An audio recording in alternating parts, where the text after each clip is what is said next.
हम बात करेंगे शिक्षा मनोविज्ञान के जनक और हम सिद्धांतों के बारे में बात करेंगे जो हमारे यूपी टेट के एग्जाम में अधिकतर पूछे जाते हैं और उनके बारे में हम बात करेंगे। और ये महत्वपूर्ण सिद्धांत कहीं ना कहीं हमारे लिए हेल्पफुल रहते हैं। और ये यूपी टेट के बेस से देखा जाए तो ये चाहे अपर टेट का एग्जाम हो चाहे यूपी टेट का, दोनों एग्जामों में ज्यादा से ज्यादा पूछे जाने वाले सिद्धांत हैं। इनको हम कुछ ट्रिक्स से माध्यम से और कुछ हम जो देखेंगे वो आपका 1 by 1 के रूप में देखेंगे। ये सारे सिद्धांत जो हैं वो हम एक साथ में 1 by 1 पेज के हिसाब से देखते हुए आगे की ओर चलेंगे और प्रत्येक एक पेज के बाद में नेक्स्ट पेज आपको नेक्स्ट वीडियो में दिखाई पड़ेगा। देखिए, जहां तक हमारा प्रयास रहा है कि अधिक से अधिक सिद्धांतों को एक ही व्यक्ति के द्वारा जो दिए गए हैं वे सारे सिद्धांतों को एक ही में ही समाहित करने का प्रयास किया गया है, जो आप लोगों के लिए काफी हेल्पफुल और काफी सहयोगी रहेंगे, जो आपके और आपके साथियों के लिए आप जो चाहें तो उनको शेयर कर सकते हैं अथवा अपने माध्यम से उन्हें बता सकते हैं और जो जानकारी को आप एक दूसरे से साझा कर सकते हैं। साथियों, मेरा पहला सिद्धांत जो है वो शिक्षा मनोविज्ञान के जनक, तो हम फादर ऑफ एजुकेशन साइकोलॉजी के जनक के रूप में देखें तो वो हमारे थॉर्नडाइक हैं। दूसरा है सिद्धांत संयोजनवाद के जनक। संयोजनवाद के जनक जो हमारा संयोजनवाद के जनक के रूप में भी हमारे थॉर्नडाइक के रूप में आते हैं। ठीक, तो ये जो हमारा जितने भी यहाँ तक सिद्धांत हमने जो दिए हैं द इंटेलिजेंस ऑफ साइकोलॉजी, या अगला हम कह सकते हैं कि जो इनकी अगली पुस्तक है उसे कह सकते हैं शिक्षा मनोविज्ञान। ठीक है, द एजुकेशन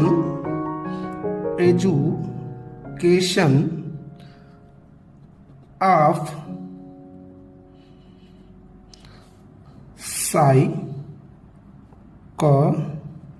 साइकोलॉजी। ठीक है, द एजुकेशन ऑफ साइकोलॉजी, ये भी पुस्तक इन्हीं के द्वारा लिखी गई हुई है, जो अत्यंत ही आपके परीक्षा में पूछी जाने वाली ये पुस्तकें भी पूछी जाती हैं, जो आपके चाहे यूपी टेट हो, चाहे आपका सुपर टेट हो, चाहे आपका अपर टेट हो, ये सभी एग्जामों में पूछे जाने वाले प्रश्न हैं। इनके बारे में हम देखेंगे। अगला है एसआर बॉन्डिंग। एसआर बॉन्डिंग को हम कह सकते हैं उद्दीपक अनुक्रिया सिद्धांत, उद्दीपक अनुक्रिया बंध सिद्धांत। ठीक है, उद्दीपक अनुक्रिया बंध सिद्धांत के अंतर्गत देखते हैं। अगला है उद्दीपक अनुक्रिया सिद्धांत। नेक्स्ट है आपका अधिगम बंध का सिद्धांत। अधिगम बंध का मतलब बॉन्डिंग थ्योरी के रूप में हम देखते हैं। इनके एक ही सिद्धांत को हम भिन्न भिन्न नामों से जानते हैं और उन नामों के बारे में हम देखते हैं। ठीक है, अगला इसी को हमने कहा है कि संबंधवाद का सिद्धांत। नेक्स्ट है आपका प्रतिशिक्षण अंतरण का जो सिद्धांत है ये भी थॉर्नडाइक के द्वारा दिया गया है। और बुद्धि के समावेश में देखें तो बुद्धि का इन्होंने जो सिद्धांत दिया है, बुद्धि का परमाणुवादी सिद्धांत या बालू का सिद्धांत, जिसमें इन्होंने कहा है कि जो बुद्धि के एक तत्व ना होकर के बहुत सारे तत्व हैं। ठीक है, उसीलिए उनके सिद्धांत को हम बालू का सिद्धांत या परमाणुवादी सिद्धांत कहते हैं। नेक्स्ट है बुद्धि का सिद्धांत। बहुबुद्धि के सिद्धांत में इन्होंने कहा कि बुद्धि एक नहीं होती है, बहुत सारी बुद्धियां होती हैं जो एक दूसरे से पूर्णतः स्वतंत्र होती है। नेक्स्ट है आपका इनकी पुस्तक जो है द इंटेलिजेंस ऑफ एनिमल, ये इनकी पुस्तक है। अगली पुस्तक इनकी है द एजुकेशन ऑफ साइकोलॉजी, जो महत्वपूर्ण संकलन के अंतर्गत इतने कंटेंट को मैंने एक साथ में इंक्लूड किया है जो आपके लिए काफी हेल्पफुल रहेंगे। ये सारी चीजें ये थॉर्नडाइक के द्वारा दी गई हैं। ये सारी चीजें हमारे थॉर्नडाइक के द्वारा दी गई हैं। इन्हें हम कह सकते हैं कि ये हमारे फादर ऑफ एजुकेशन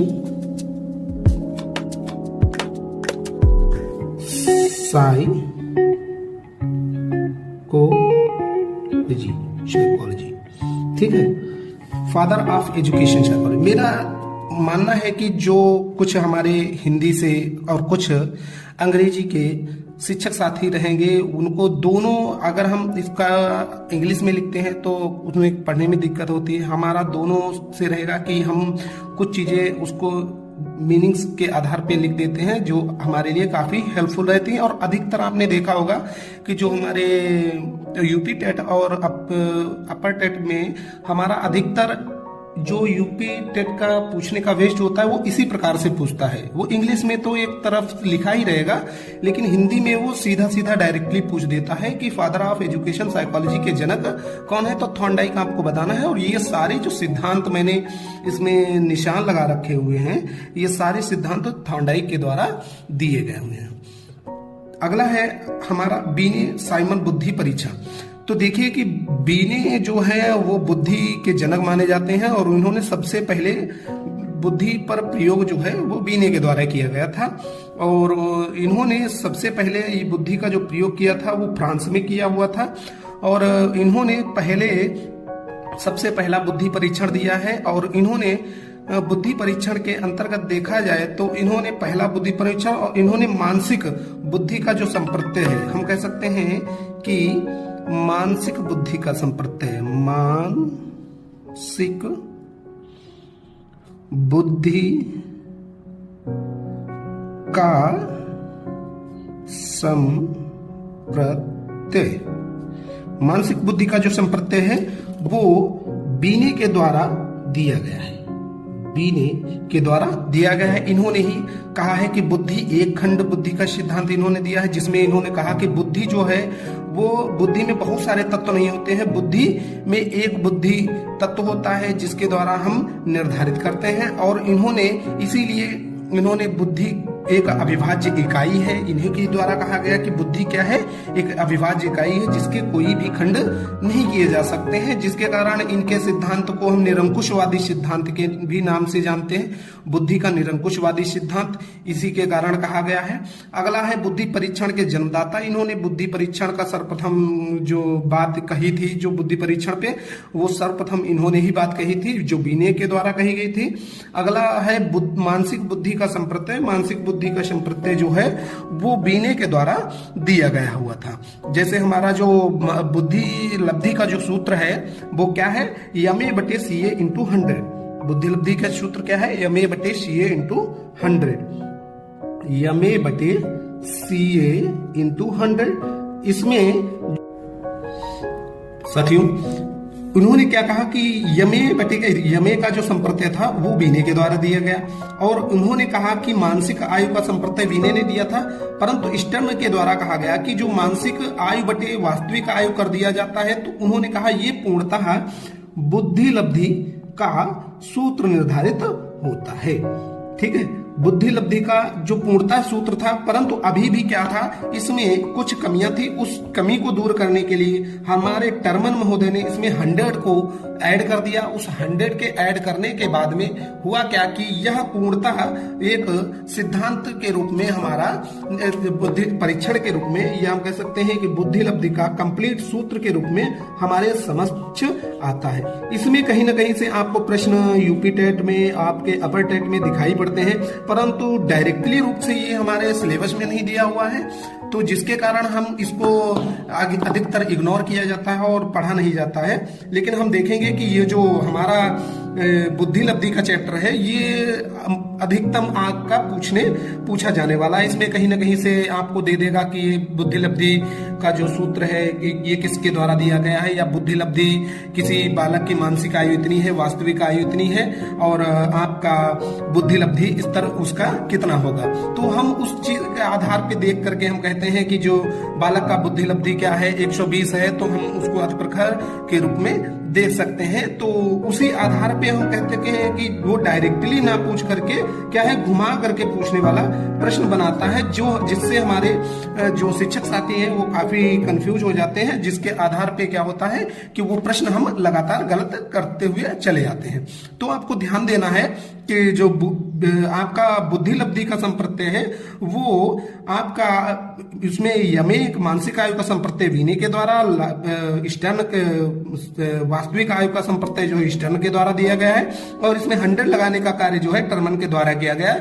तो ये कंप्लीटली हमारा बुद्धि लब्धि का सूत्र बन जाता है। ठीक है, नेक्स्ट हमारा है द्विखंड। इसके बाद हम देखते हैं द्विखंड अथवा त्रिखंड बुद्धि का सिद्धांत। द्विखंड बुद्धि का सिद्धांत के अंतर्गत हम देखते हैं कि इसमें द्वि तत्व पाए जा रहे हैं। पहला जनरल फैक्टर, दूसरा हमारा स्पेसिफिक फैक्टर। जनरल फैक्टर जो है वो स्पीयरमैन के द्वारा दिया गया है। ये कहा कि ये वंशानुक्रम से संबंधित होता है। ये जनरल फैक्टर किससे संबंधित होता है? वंशानुक्रम से, हेरिडिटी से संबंधित होता है। ठीक है। और जो हमारा स्पेसिफिक फैक्टर है वो हमारा एनवायरमेंट से संबंधित होता है। हम उसको ई से डिनोट करते हैं। और वो क्या होता है, ये हमारा हर वक्त समय समय पर बदलता रहता है। कह सकते हैं कि जो जर्नल फैक्टर होता है वो स्थायी होता है। जो हमें वंशानुक्रम से मिला है वो उसमें बदलाव नहीं किया जा सकता है, लेकिन हमारा जो वातावरणीय होता है वो उसको हम लगातार बदलते रहते हैं। समय समय के आधार पे हमारा चेंज होता रहता है। अगला, इन्होंने अपने द्विखंड सिद्धांत को ही इन्होंने खारिज करते हुए त्रिखंड बुद्धि के सिद्धांत को प्रतिपादित किया है। और उसमें इन्होंने बताया है कि बुद्धि के द्वितत्व ना होकर के बुद्धि के क्या है, तीन तत्व हैं। उन्होंने एक तीसरा तत्व बताया, उसे समूह तत्व बताया है। ठीक है। और इसको इन्होंने त्रिखंड को क्या बोला है, समूह तत्व। ठीक है, समूह तत्व, समूह तत्व। तो इस समूह तत्व, तीसरे तत्व को इन्होंने समूह तत्व को बताया है। इसमें, इस समूह तत्व में इन्होंने कहा है कि इसमें कुछ जो है भाग जर्नल फैक्टर का भी है और कुछ भाग जो है स्पेसिफिक फैक्टर का रहता है। दोनों के भागों को मिला करके एक तीसरा तत्व इन्होंने बताया है जो हमारा समूह तत्व है। ये त्रिखंड बुद्धि का सिद्धांत स्पीयरमैन के ही द्वारा दिया गया है। उसी प्रकार से अगले सिद्धांत को, इसी द्विखंड सिद्धांत को द्विशक्ति का सिद्धांत कहा गया है।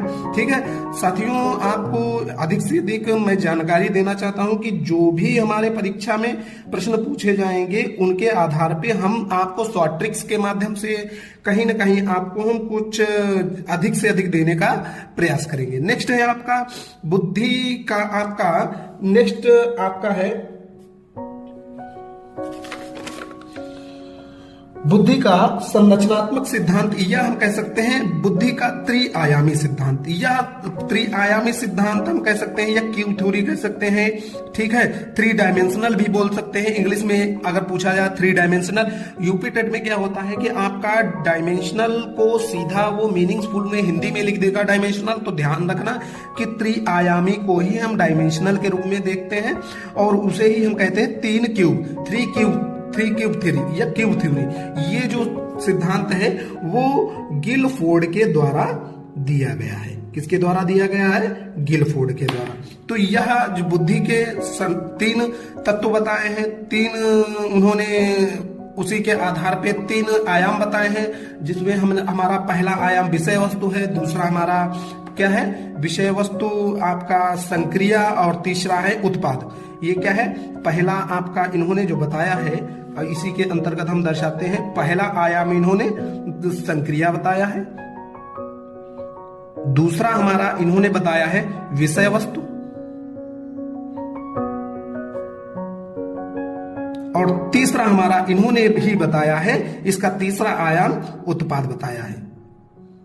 अब देखिए क्या होता है कि प्रश्न जो हमारा पूछता है, कहता है कि निम्न में से कौन सा आयाम जो है वो गिलफोर्ड के द्वारा नहीं दिया गया हुआ है। इसमें से क्या है, अगर तीन आपके ये दिए हुए हैं संक्रिया, विषय वस्तु, उत्पाद, तो इनमें से तीसरा जो आपका रखेगा, कोई भी आपका रख देता है, जैसे आपका संप्रत्यय रख देगा, कोई भी रख दे, तो उसको हमें पहचान करके क्या है लिख देना है। वो हमारे लिए एग्जाम में इजी हो जाता है यदि हमको ये तुरंत माइंड क्लिक कर जाता है कि तीन जो है थ्री आयामी सिद्धांत हमारा जो गिलफोर्ड के द्वारा दिया गया है, उसमें तीन आयाम है, संक्रिया, विषय वस्तु, उत्पाद। ये तीनों आयाम जो है वो हमारे गिलफोर्ड के द्वारा बताए गए हैं। इसी प्रकार से अगला है बुद्धि का इकाई सिद्धांत, वो स्टर्न व जॉनसन के द्वारा दिया गया है।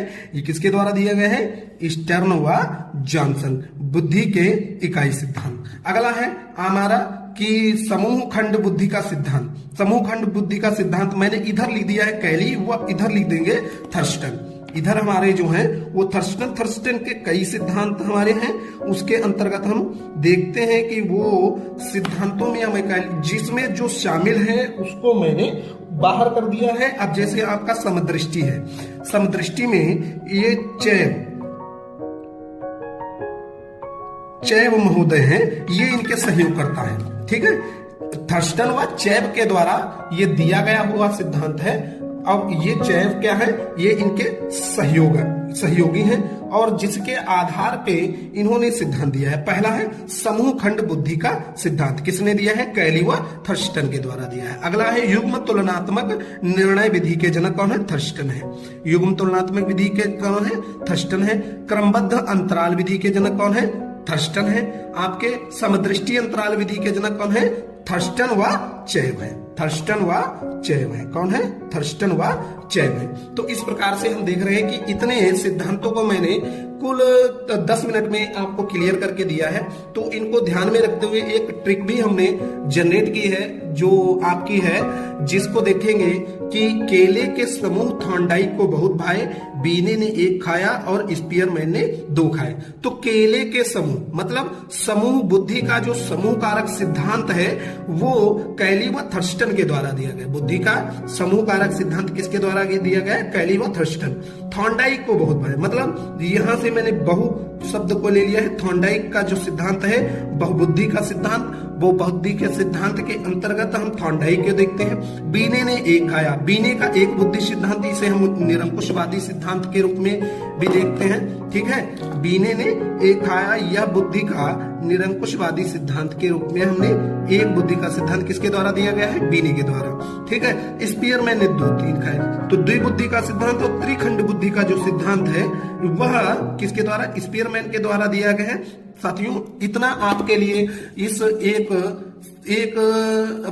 15 मिनट की वीडियो में आपने कम से कम 25 से 30 सिद्धांतों को देखा है और उनको मनोवैज्ञानिक के आधार पर देखा है। 4 से 5 मनोवैज्ञानिक हैं जिन्होंने ये कम से कम 30 से 35 सिद्धांतों को एक साथ में दिया है। तो इन सिद्धांतों को हम लगातार देखते रहेंगे। अगले वीडियो में आपसे मिलते हैं। उसके लिए धन्यवाद। आपका मनोविज्ञान की प्रयोगशाला में काफी अच्छा अनुभव रहेगा। आप लोग वीडियो में कमेंट के माध्यम से और अपने लाइक, शेयर और सब्सक्राइब के माध्यम से हमको लगातार अनुग्रहित करते रहेंगे। धन्यवाद।